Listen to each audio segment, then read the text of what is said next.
ನಮಸ್ಕಾರ ಫ್ರೆಂಡ್ಸ್, ನಾನು ಶ್ವೇತಾ ರಾಜೇಂದ್ರನ್ ಮಾತಾಡ್ತಾ ಇರೋದು. ಲಕ್ಷ್ಮಿತಾ ರಾಯರ ಮಗಳು ಕನ್ನಡ ಯೂಟ್ಯೂಬ್ ಚಾನಲ್ಗೆ ತಮ್ಮೆಲ್ಲರಿಗೂ ಆತ್ಮೀಯವಾದ ಸ್ವಾಗತ.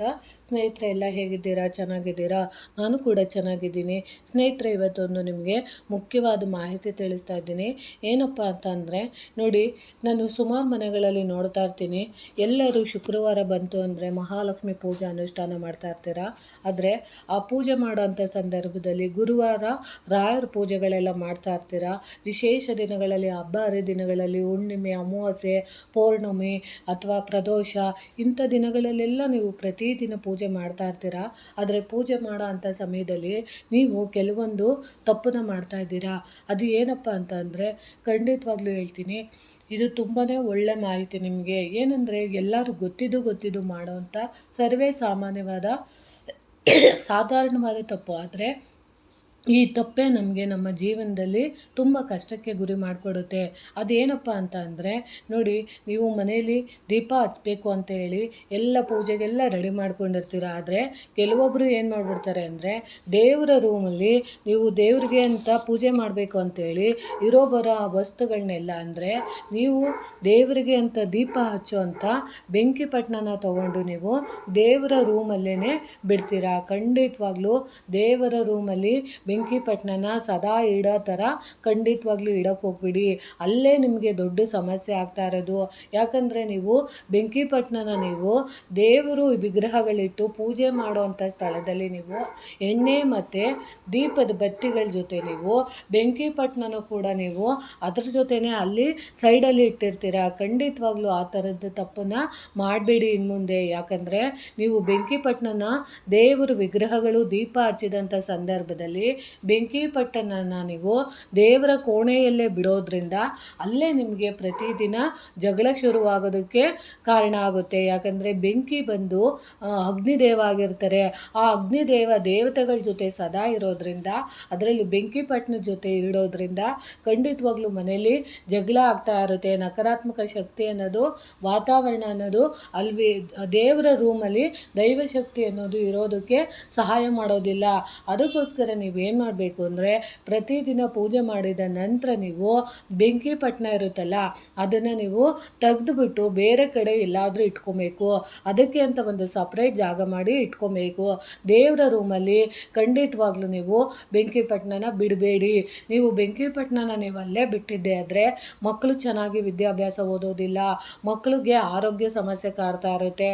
ಆಮೇಲೆ ಮಕ್ಕಳು ಅಣ್ಣ ತಮ್ಮಂದರು ಅಕ್ಕ ತಂಗಿದರಿದ್ದರೆ ಜಗಳ ಆಡ್ತಾ ಇರ್ತಾರೆ. ಗಂಡ ಹೆಂಡತಿ ನಡುವೆ ಅನ್ಯೋನ್ಯತೆ ಇರೋದಿಲ್ಲ. ಆಮೇಲೆ ಗಂಡ ಎಷ್ಟೇ ದುಡ್ಕೊಂಬಂದ್ರೂ ಅದು ನೀರಂಗೆ ಪೋಲಾಗ್ತಾ ಇರುತ್ತೆ. ಯಾವುದೇ ಒಂದು ಕೆಲಸಕ್ಕೆ ನೀವು ಮಾಡಬೇಕು, ನಾವು ಒಳ್ಳೆಯದನ್ನ ಏನೋ ಒಂದು ಮಾಡಬೇಕು ಅಂತ ಅಂದ್ಕೊಂಡಿರ್ತೀರ, ಆದರೆ ಅದು ಪರಿಪೂರ್ಣವಾಗಿ ದಕ್ಕೋದಿಲ್ಲ.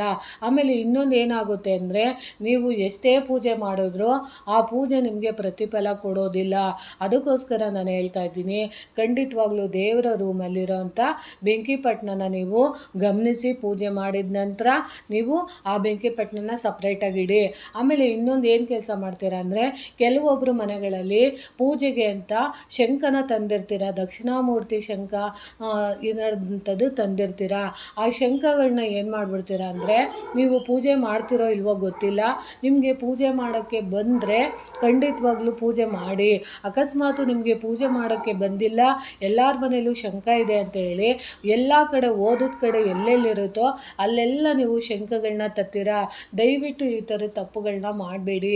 ಯಾಕಂದರೆ ಒಂದು ಪೂಜೆಗೆ ಮಿನಿಮಮ್ ಅಂದರೆ ಒಂದು ಅಭಿಷೇಕಕ್ಕೆ, ಒಂದು ಪೂಜೆಗೆ ಮಾತ್ರನೇ 2 ಶಂಖಗಳನ್ನ ತನ್ನಿ.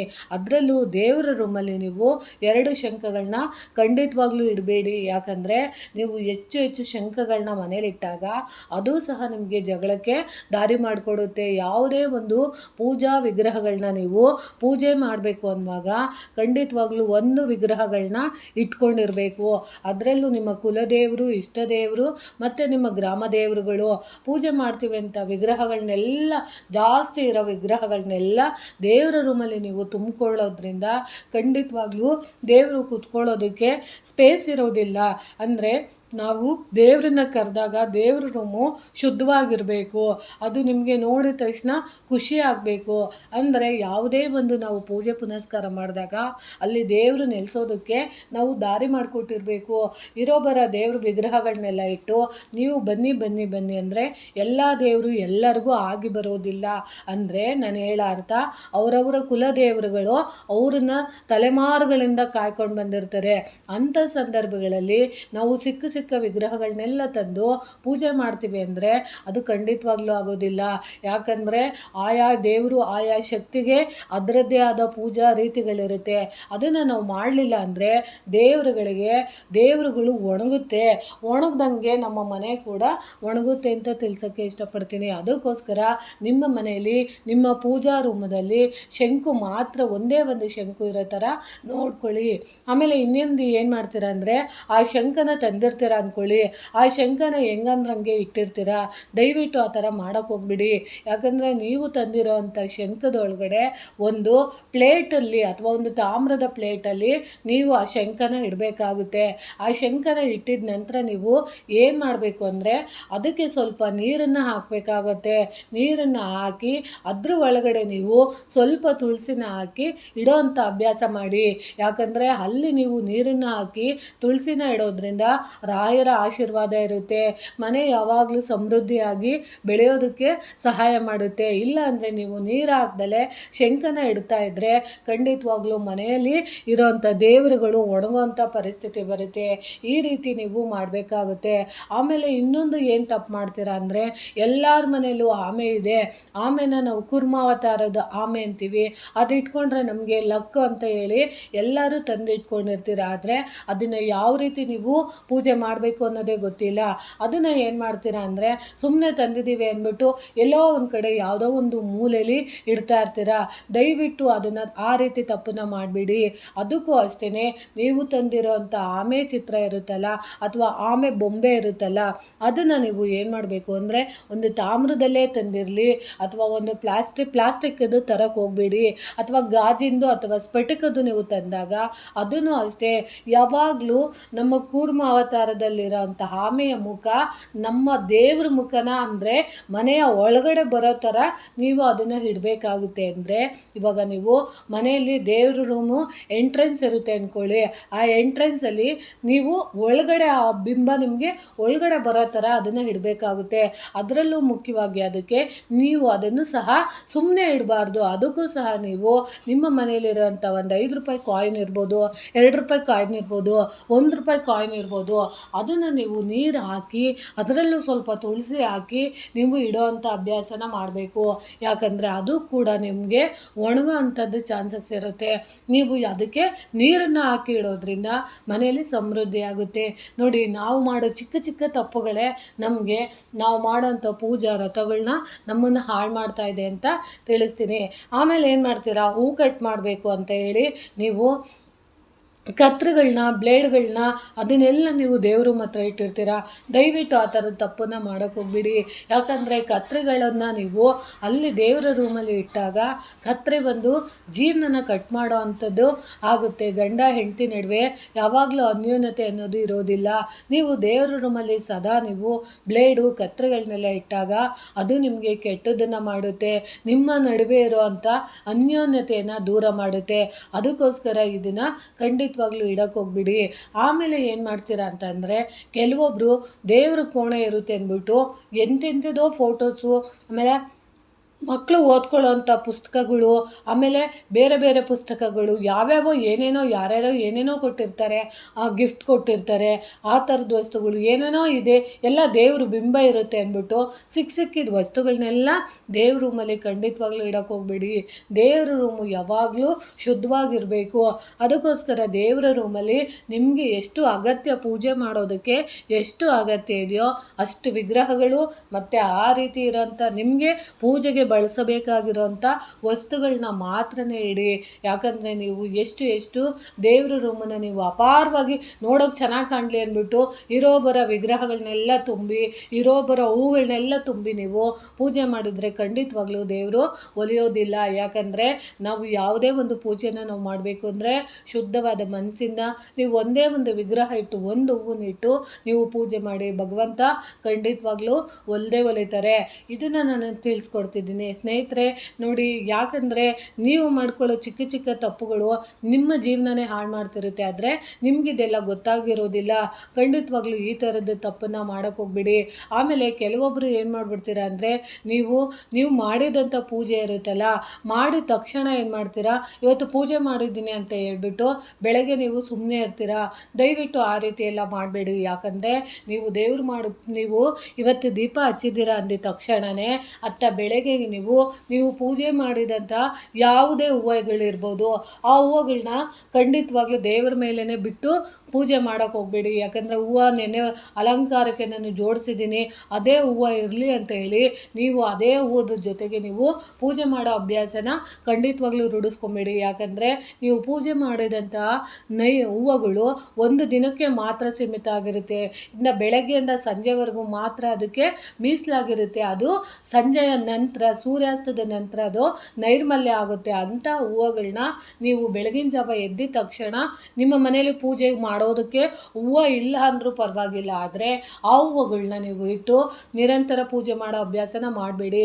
ಆ ಹೂವುಗಳನ್ನ ಪ್ರತಿಯೊಂದನ್ನು ನೀವು ತೆಗೆದುಬಿಟ್ಟು ಕ್ಲೀನ್ ಮಾಡಿ ಆ ನಂತರ ನೀವು ದೀಪ ಹಚ್ಚೋ ಅಭ್ಯಾಸನ ಮಾಡ್ಕೊಳ್ಳಿ. ನಿಮ್ಮ ಮನೇಲಿ ಹೂವು ಇಲ್ಲ ಅಂದರೂ ಪರವಾಗಿಲ್ಲ, ಒಂದೆರಡು ಮಂತ್ರಾಕ್ಷತೆನ ಹಿಡ್ಕೊಂಡು ಅದನ್ನು ನೀವು ಸಂಕಲ್ಪ ಮಾಡಿ ಹಾಕಿದ್ರೆ ಸಾಕು. ಭಗವಂತನಿಗೆ ನೀವು ಸೇವೆ ಮಾಡಿದ್ದು ಪ್ರತಿಫಲ ನಿಮಗೆ ಸಿಕ್ಕೇ ಸಿಗುತ್ತೆ. ಆಮೇಲೆ ಏನು ಮಾಡ್ತೀರಾ, ತೀರ್ಥ ಅಂತ ಮಾಡಿರ್ತೀರಾ ಅಥವಾ ನೀವು ದೇವರಿಗೆ ನೀವು ನೈವೇದ್ಯ ಅಂತ ಇಟ್ಟಿರ್ತೀರ. ಆ ನೈವೇದ್ಯನ ದೇವ್ರ ಮುಂದೆ ಎಷ್ಟೊತ್ತೋ ಇಟ್ಟು, ಇವತ್ತಿಟ್ಟು ನಾಳೆ ತಿಂತೀನಿ ಅಥವಾ ಬೆಳಗ್ಗೆ ತಿಂತೀನಿ, ಬೆಳಗ್ಗೆಯಿಂದ ರಾತ್ರಿವರೆಗೂ ಬಿಟ್ಟಿರ್ತೀರ. ಅದನ್ನು ನೀವು ಸರಿ ಮಾಡಿಸ್ಕೊಳ್ಳಿ. ಯಾಕಂದರೆ ನೈವೇದ್ಯಗಳು ಜಾಸ್ತಿ ಒಣಗಿದಷ್ಟು ನಿಮ್ಮ ಮನೆ ಒಣಗ್ತಾ ಇರುತ್ತೆ. ಯಾವುದೇ ಒಂದು ನೈವೇದ್ಯನ ನೀವು ಇಟ್ಟಿದ ನಂತರ ಒಂದು ಅರ್ಧ ಗಂಟೆ ಇಲ್ಲ 1 ಗಂಟೆ ಒಳಗಡೆ ನೀವು ಅದನ್ನು ತಗೊಂಡು ಇಡೀ ಮನೆಯಲ್ಲಿ ಇರೋವಂಥ ಸದಸ್ಯರೆಲ್ಲರೂ ನೀವು ಸ್ವೀಕರಣೆ ಮಾಡಬೇಕಾಗುತ್ತೆ. ನೀವು ಈ ರೀತಿ ಚಿಕ್ಕ ಚಿಕ್ಕ ತಪ್ಪುಗಳೇ ನಿಮ್ಮ ಜೀವನಕ್ಕೆ ಕಷ್ಟಕ್ಕೆ ಗುರಿ ಮಾಡಿಕೊಡ್ತಾ ಇದೆ. ಈ ರೀತಿ ಅಭ್ಯಾಸ ಮಾಡಿ. ಅಕಸ್ಮಾತ್ ನೀವು ದೇವರ ಫೋಟೋಗಳನ್ನ ಒರೆಸೋವಂಥ ಬಟ್ಟೆ ಇರುತ್ತಲ್ಲ, ಆ ಬಟ್ಟೆಗಳನ್ನ ನೀವು ಏನು ಮಾಡ್ತೀರಾ ಅಂದರೆ ಎಲ್ಲಂದರೆ ಅಲ್ಲಿ ಬಿಸಾಕ್ತಾ ಇರ್ತೀರಾ. ದಯವಿಟ್ಟು ಆ ಥರದ್ದು ಎಲ್ಲ ಮಾಡಬೇಡಿ.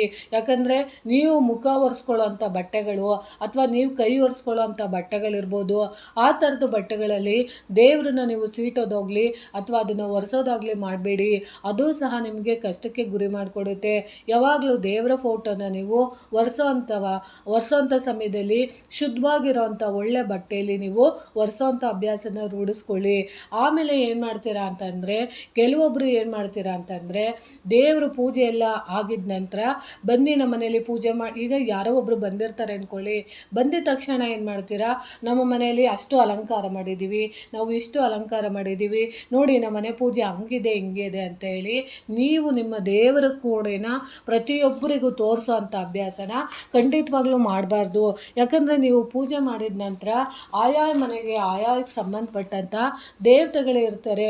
ಪೂಜೆ ಮಾಡಿದ ತಕ್ಷಣವೇ ನೀವು ಒಂದು 5 ನಿಮಿಷ ನೀವು ದೇವರಿಗೆ ಸ್ಪೇಸ್ನ ಕೊಡಬೇಕಾಗುತ್ತೆ. ನಿಷ್ಕಲ್ಮಶವಾಗಿ ಶುದ್ಧ ಮನಸ್ಸಿಂದ ಒಂದು 5 ನಿಮಿಷ ನೀವು ದೇವರ ಮುಂದೆ ನಿಮ್ಮ ಮನೆಯ ಸದಸ್ಯರೆಲ್ಲ ಕುಳಿತು ಪ್ರಾರ್ಥನೆ ಮಾಡುವಂಥದ್ದು ಅಭ್ಯಾಸ ಮಾಡಿ. ತದನಂತರ ನೀವು ಯಾರನ್ನು ಕರಿಬೇಕು ಅವರನ್ನು ನೀವು ಕರೀರಿ. ಯಾಕಂದರೆ ಯಾವುದೇ ಒಂದು ಮಾಡಬೇಕು ಅಂದರೆ ನಾವು ಒಂದು ಆಡಂಬರ ಅನ್ನೋದನ್ನ ಖಂಡಿತವಾಗ್ಲೂ ಮಾಡಬಾರ್ದು. ಯಾಕಂದರೆ ಯಾರ್ಯಾರು ಯಾವ್ಯಾವ ಟೈಮಲ್ಲಿ ರಜಾ ಆಗಿರ್ತಾರೋ, ಡೇಟ್ ಆಗಿರ್ತಾರೋ ಗೊತ್ತಿರಲ್ಲ. ಆದರೆ ಅವರು ನೀವು ಪೂಜೆ ಮಾಡೋ ಅಂಥ ಸಂದರ್ಭದಲ್ಲಿ ಬಂದಾಗ ಡೇಟ್ ಆಗಿದ್ರೂ ಸಹ ಅವರು ಮುಚ್ಚಿಟ್ಬಿಡ್ತಾರೆ. ಆವಾಗ ಏನಾಗುತ್ತೆ ಅಂದರೆ ಅವರ ನೆರಳು ದೇವರ ಮೇಲೆ ಬಿದ್ದಾಗ ಅದು ಏನಾಗುತ್ತೆ ಅಂದರೆ ನಮಗೆ ಪಾಸಿಟಿವ್ ಇರೋದು ನೆಗೆಟಿವ್ ಅಂದರೆ ನಕಾರಾತ್ಮಕತೆ ಅನ್ನೋದನ್ನ ಸೃಷ್ಟಿ ಮಾಡೋದಕ್ಕೆ ಆಗುತ್ತೆ. ಅದಕ್ಕೋಸ್ಕರ ನೀವು ದೇವರ ಮುಂದೆ ಅಂದರೆ ನಿಮ್ಮ ಮನೆಯಲ್ಲಿ ದೀಪ ಹಚ್ಚಿರೋ ಅಂಥ ದೇವರ ಮುಂದೆ ನೀವು ಸರ್ವೇ ಸಾಮಾನ್ಯವಾಗಿ ಎಲ್ಲರನ್ನು ಕರ್ಕೊಂಡೋಗಿ ಕುಣಿಸೋ ಅಂಥ ಅಭ್ಯಾಸನ ಮಾಡಬೇಡಿ.